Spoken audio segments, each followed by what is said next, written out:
शनिवार को देश के बाकी हिस्सों के साथ त्रिपुरा राज्य में 57 लोगों का कोर्ट बेंच का गठन किया गया है। जिला सत्र न्यायालय में कुल 2711 मामलों को निपटाया गया। मामलों को निपटाने के लिए सुबह से ही भीड़ नजर आ रही थी। विवाह के मामले, वाहन दुर्घटना के मामले और भूमि के मामलों सहित अन्य मामलों को निपटाने के लिए वहां लाया जाएगा। साथ ही विलंबित मामलों को भी संज्ञान में किया गया। वाहन दुर्घटना के मामलों की त्रिपुरा उच्च न्यायालय में सुनवाई हुई और निपटाने के लिए एक बैंक से ऋण लिया गया। वकील संजय भट्टाचार्य ने कहा कि त्रिपुरा राज्य ने देश के बाकी हिस्सों के साथ विशेष रूप से राज्य के विभिन्न जिलों और उपमंडलों में मामलों को सुलझाने के लिए कदम उठाए हैं।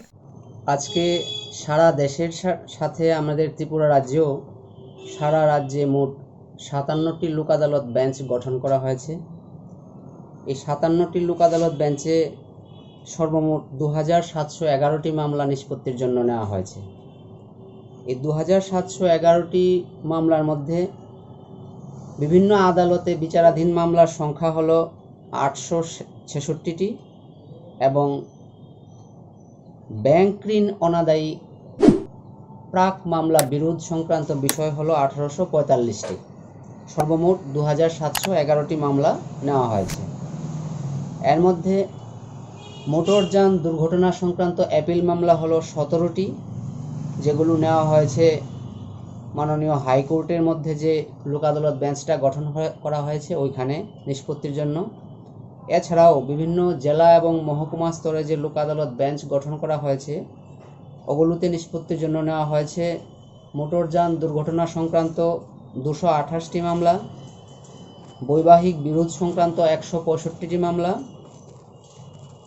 মীমাংসাযোগ্য ফৌজদারি অপরাধ সংক্রান্ত 285টি মামলা, চেক বাউন্স সংক্রান্ত 150টি মামলা, জমি অধিগ্রহণ সংক্রান্ত 5টি মামলা এবং অন্যান্য দেওয়ানি মামলার সংখ্যা 16টি।